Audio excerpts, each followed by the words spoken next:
Karimnagar Congress party జిల్లా youth Congress general secretary పదవికి మొహమ్మద్ అజీం రాజీనామా చేశారు. 45వ డివిజన్ కార్పొరేటర్ టికెట్ ఆశించినా తనకు కాకుండా కొత్తగా చేరినవారికి అవకాశమివ్వడంపై ఆయన తీవ్ర అసంతృప్తి వ్యక్తం చేశారు. పార్టీ కోసం కష్టపడ్డ కార్యకర్తలకు గుర్తింపు లేదని ఆవేదన చెందారు.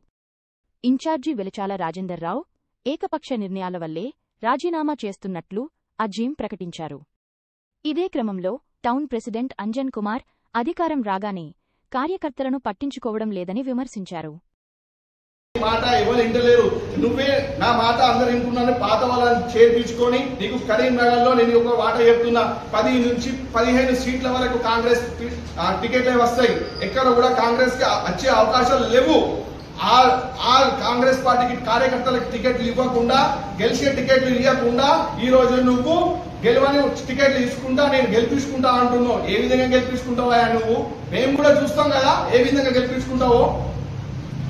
కరీంనగర్ లో మంత్రివర్యులు ఎవరు కూడా ఈ కార్పొరేషన్ ఎలక్షన్లలో టికెట్ల గురించి పైరలు చేయడం లేదు. ఓన్లీ వెల్చాల రాజేంద్రరావుే నేనే మంత్రిని నేనే సీఎంని అని నడిపిస్తున్నాడు. నేను చెప్పిందే వేదం.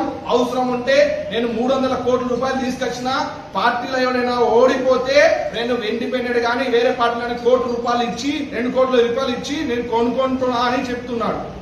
పెద్దపల్లికి సంబంధించి పెద్దపల్లి రవీందర్ రజిత గారిని గతంలో టీఆర్ఎస్ పార్టీలో ఓడిపోయిన అప్పుడు అధికారంలో ఉన్న టీఆర్ఎస్ పార్టీలో ఓడిపోయిన వ్యక్తిని మళ్ళీ ఆ టికెట్ కూడా ఆయనకి లేదు. అక్కడ వేరే వాళ్ళు జయశ్రీ అని ఉన్నది, ఆమె జయశ్రీ సంబంధించిన ఆమె టీఆర్ఎస్ లో వెళ్ళిపోయింది. అక్కడ టీఆర్ఎస్ టికెట్ కూడా ఖాళీ అవుతుంది, ఆయన తీసుకుంటే బెనిఫిట్ అవుతుంది కాంగ్రెస్ కానీ కూడా లేదు.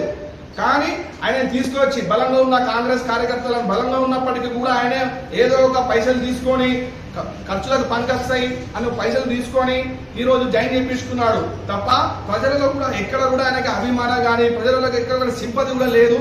ఎన్నో సర్వేలలో కూడా ఆయన పేరు చివరన ఉన్నది.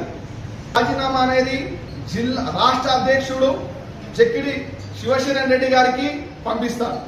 మీ యూత్ కాంగ్రెస్ సంబంధించిందా? అవును సార్. అంటే మీరు పార్టీ సభ్యత్వం ఉంది కదా, మీ కాంగ్రెస్ పార్టీ సభ్యత్వం దానికి అంటే రాజీనామా చేస్తారా? దానికి కూడా రాజీనామా చేస్తాం. ఫస్ట్ దీన్ని యాక్సెప్ట్ చేసిన తర్వాత దాన్ని రాజీనామా చేస్తాం. ఒకవేళ హైకమాండ్ పిలిచి మీకు టికెట్ ఇస్తే ఏం చేస్తారు?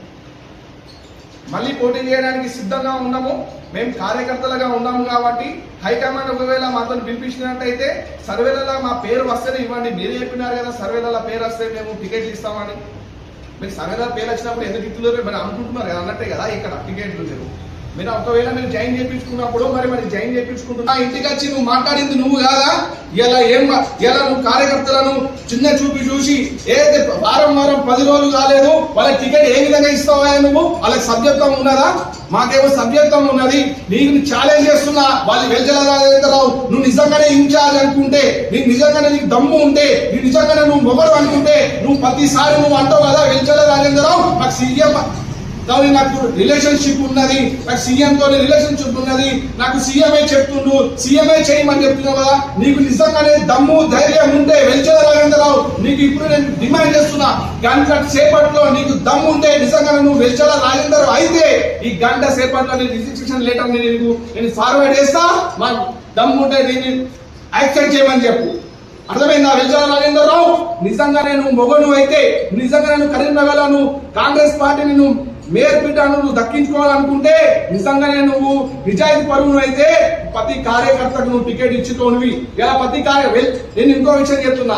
అంజన్ కుమార్ గారు టౌన్ ప్రెసిడెంట్ ఉన్నారు కదా, అంజన్ కుమార్ గారు ఏం చెప్తున్నారంటే నాకు నేను కార్యకర్తలకు ఎక్కడ కూడా అన్యాయం చేయను, కార్యకర్తలకు టికెట్ ఇస్తా అంటున్నాను. కార్యకర్తలకు వాడుకోవడానికే కార్యకర్తలు మీరు గమనించండి. ఎంతో మంది కార్యకర్తలు అధికారం లేనప్పుడు కష్టపడ్డారు. అధికారం లేనప్పుడు శ్రమించి వాళ్ళ పిల్లలను నిలిచిపెట్టుకొని వాళ్ళ వైఫ్ లను నిలిచిపెట్టుకొని అధికారం వచ్చిందని నువ్వు మొగిపోతున్నావు. అంటే అధికారం నీకు వచ్చిందని నువ్వు కార్యకర్తలను ఇలా పట్టించుకుంటలేవు.